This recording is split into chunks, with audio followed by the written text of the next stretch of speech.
Hello everyone, welcome back to some Elden Ring multiplayer. Here we're starting off with an invasion in Fair Missoula. The build that I'm running for this video is a rune level 94 Somber 9 build. It is designed to be skimming just under the meta for 125 full weapon upgrades, and I'm just experimenting to see what kind of invasions we get. These guys have just defeated the dragon. So you can see I'm running a strength faith build. Not uncommon for what I'm doing.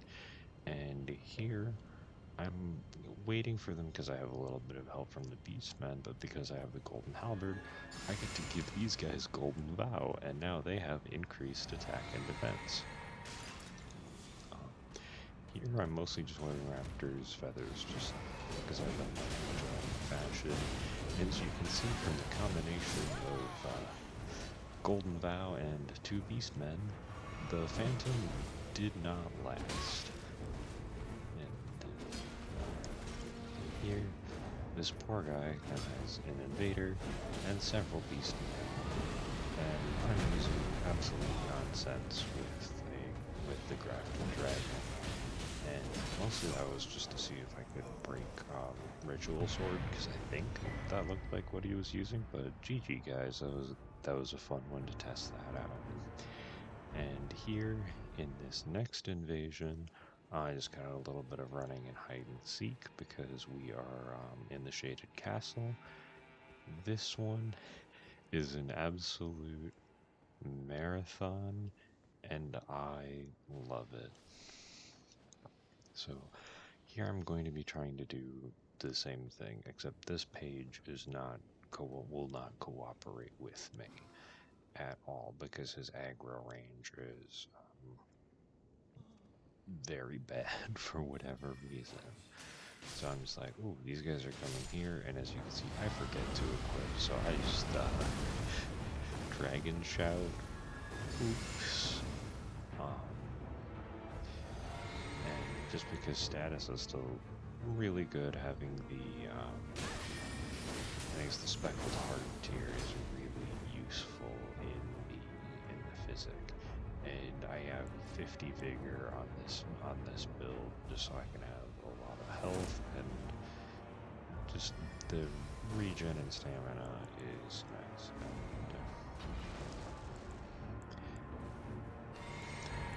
So we have a wizard with Moonveil and a guy with the Lord Sworn's Great Sword and incantations,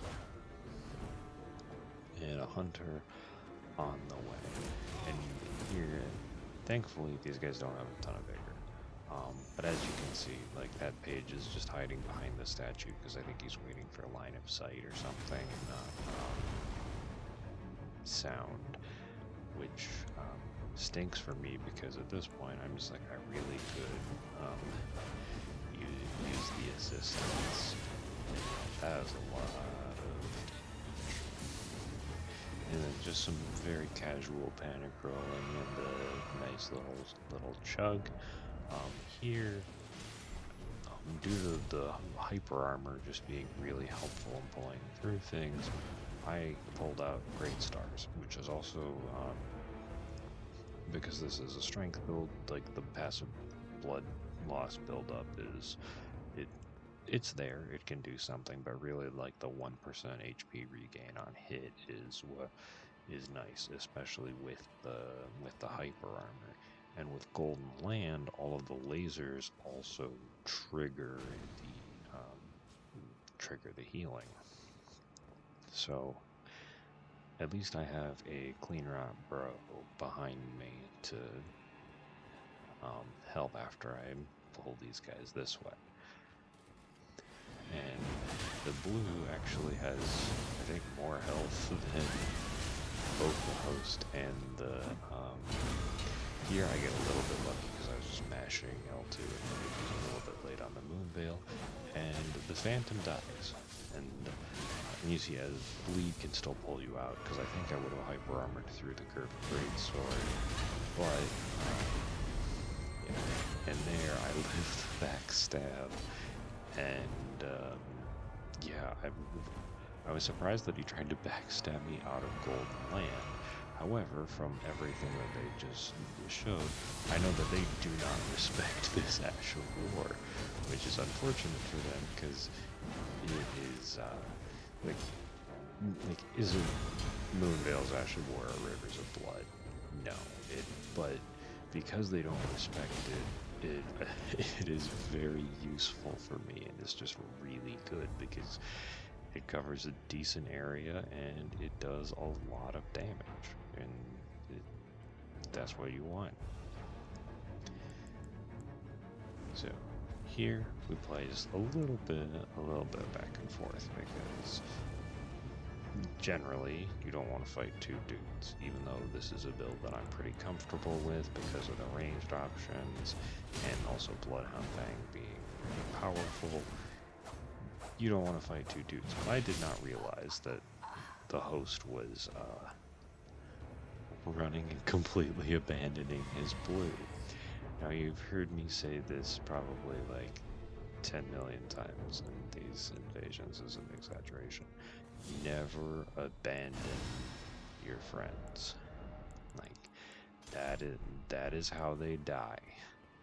And now, because he's off resummoning the Moonveil Phantom that I already killed, spoilers, I think he's resummoning down here, but lo and behold, I just find the other blue, and he's resummoning at the top of the ladder. And I didn't know he was resummoning at this point. I thought he was just running back to the Grace Point and trying to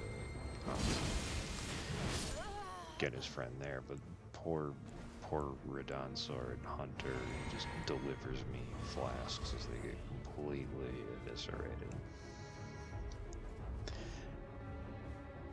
But yeah, like the best thing you can do is stick together and fight as a team. Now,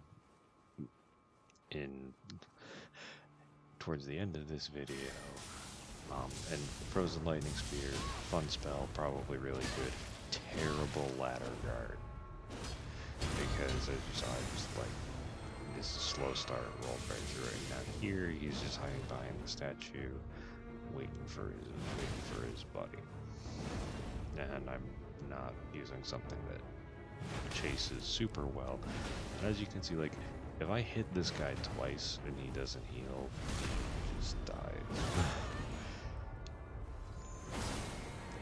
And a little bit of casual panic rolling, and even though I get hit by the beam, I can use the statues, and I'm pretty safe. But there is an exception of like if you are an invader and you're just playing co-op, or like you play From Software PvP relatively regularly, you can go one-on-one in Invader. Or if you're doing Taunter's Tongue, you and your Phantom split up. That is, like, that's not a bad idea. And here, you get to see Holy Ground, where I buff the defense of this page, and he also gets healing, and so do I. It's really nice.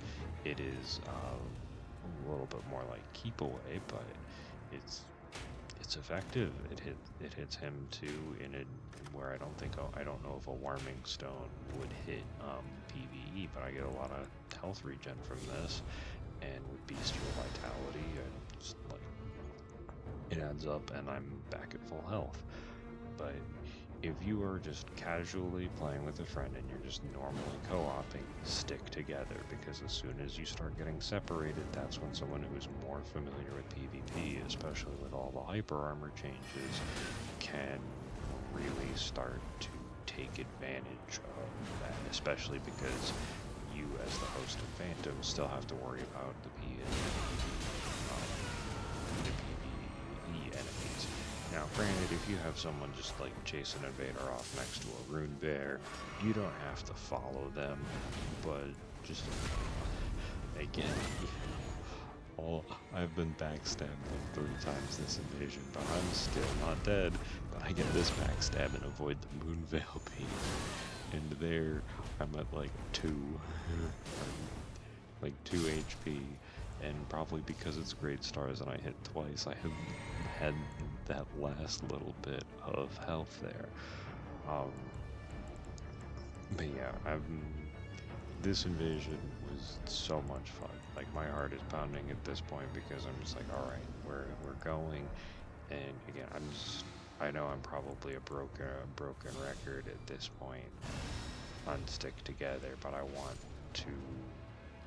I don't know. I think it's important to talk about what's going on. Well, but I'm just having a good time. I'm hitting these guys with a giant mace.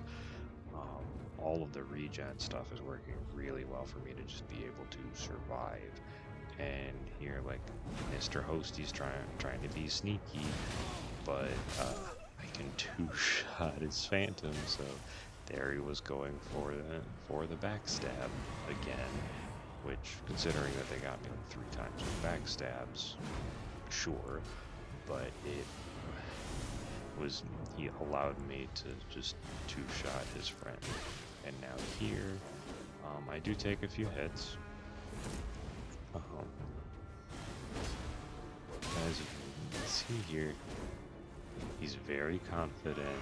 As soon as I pull that flask out and heal, you just see the panic settle in. It is just so...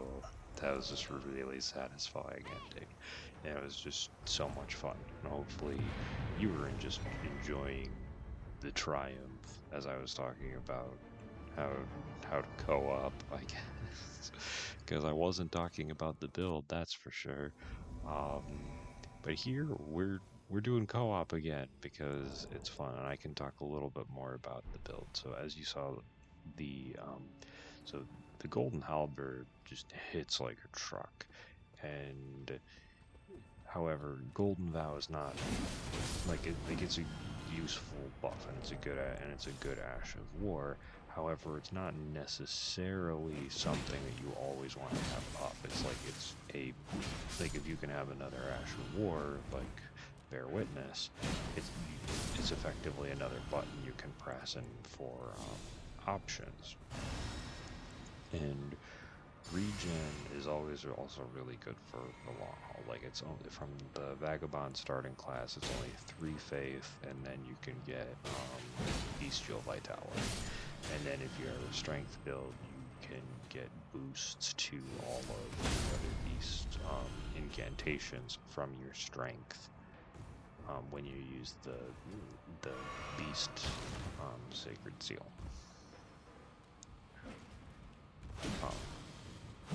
Yeah, so I also just love the sewer invasions just because of just all of them. This isn't an invasion, this is co-op, but just because of like all the terrain. And I did like enough of them that I have a pretty good mental map of the area.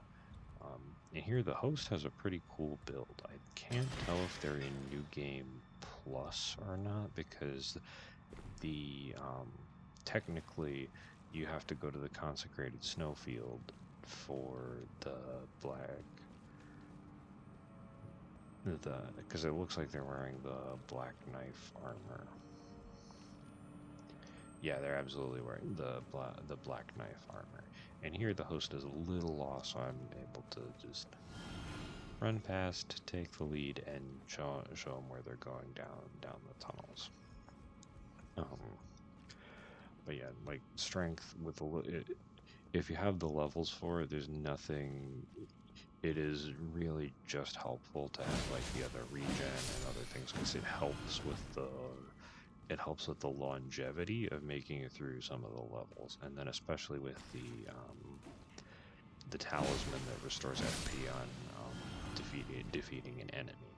That just it's like a free health, free ashes of war, because you're moving because in co-op you're moving through and defeating the enemies as you go anyway. Because in single player, like true single player, you can a lot of the time run past a lot of things and get to the fog wall.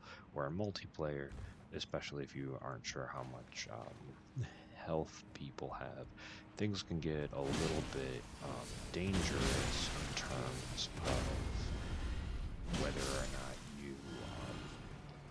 everyone can make it through clean, and little pots do not get stunned by daggers. Important to note.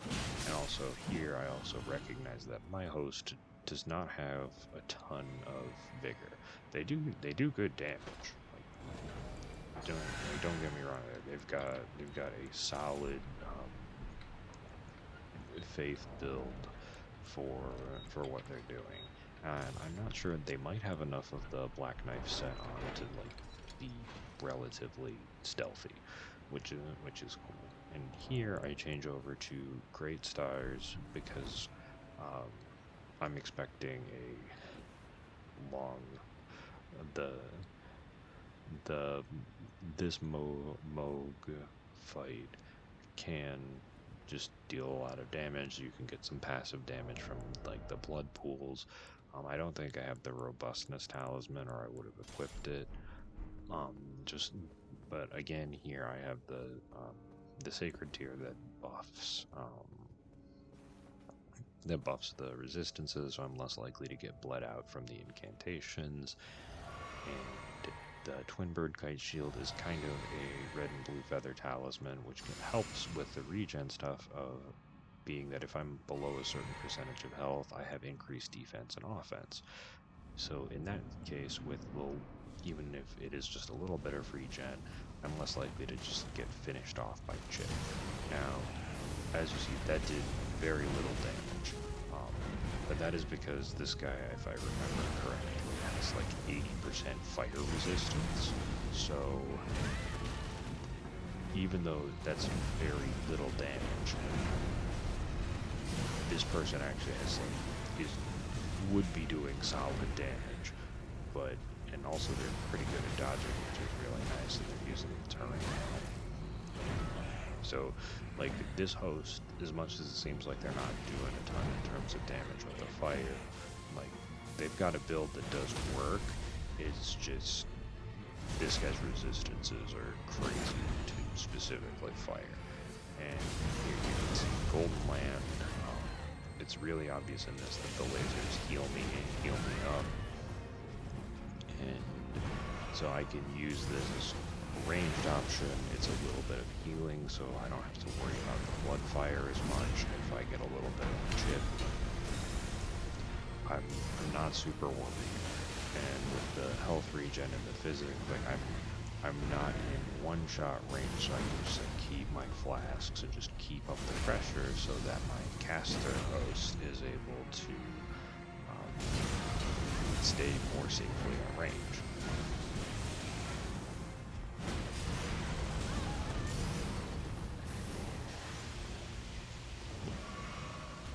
But when you get lower, do always just take a drink. Better safe than sorry, especially at this far into the boss fight.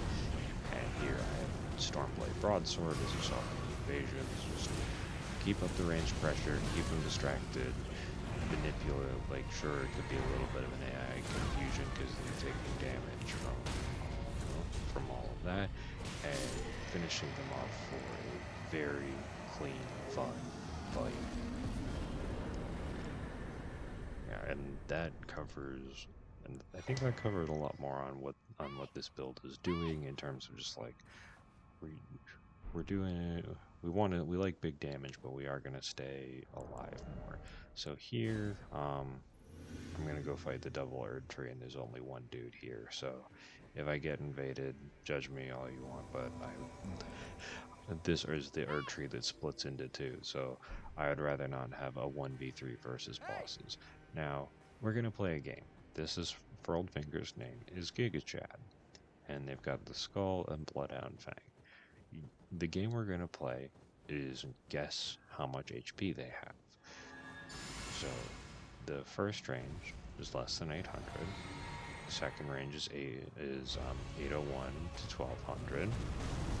Then 1200 to 1201 to 1500, or greater than 1500. And here you can see the Grafted Dragon is an amazing Erd tree away. I love it. Although this build doesn't have the stats for the Blasphemous Blade, I still have my Erd tree Avatar weapon. Just are disintegrating these trees. And here I think I get hit by the rear tree and almost killed because of it. But we're very safe, and we're here throwing rocks at our tree, and look in the back right, and if you guessed less than 800, you would be correct. And I had to watch this footage back because I'm just like, what happened? We were winning, and they got one shot by a giant tree. So, fun fight. They did do their job because they kept one of the trees distracted. But that was just funny. Thank you though for your help, friend. And what's funny is like I was doing these like kind of all in a row, and I found Lily, the host from the sewers. So this is cool because I know that like they have a good idea of what they're doing. I know that they've got good damage output, and I can recognize that they don't necessarily have a ton of health, so I can just take the enemy aggro as the more melee build. So like it's a good team. It works well. We got like tank and caster, good old classic RPG stuff. Um, And here, we're invaded by, I'm just gonna call him Big Richard, because you could probably guess what the sensor is. And here I have a fire misery cord because of, I think just the overall higher AR rating is generally better for when you do crits from using the crit multiplier, because I think with maybe there's like some factor of it in resistances, but to me it seems like even if there is a little bit of elemental resistance, having just the overall higher attack rating is better. Now here we're on a tree over a giant pit of death, so I am very much wary of that's just a jar cannon, hand ballista, or depending on how fortunate or unfortunate you are, rain of golem arrows. Um, but Big Richard is he had an idea of using the Mimic Veil, which is pretty sweet, and I think he's using the Nagakiba. He almost gets Lily, but that jump doesn't follow up very well. And now, poor guy, because he has an invader right in front of me, and that R2 so good. Pull out the fan daggers for the finish. Thank you, Big Richard, but we did it. And that is good teamwork. That is how you can fight off an invader. Like, is it um am am I more skilled at PvP than the average co-opper because I do invasions and co-op? Probably, but if you have the melee build up front, stay in their face, caster build in the back, throwing projectiles, like stick together, don't back down, don't try anything too silly. You can you can you can do a really solid job at keeping them on the back foot, and then because the fog wall was right there, he didn't have a spot to retreat. So like, good on him for doing like the going for it with the ambush, but he did choose a no retreat option, and you can see that the flame of the fell god is doing way more damage because Godfrey does not have the fire resistance that Moog does. And here I'm just throwing rocks because I can.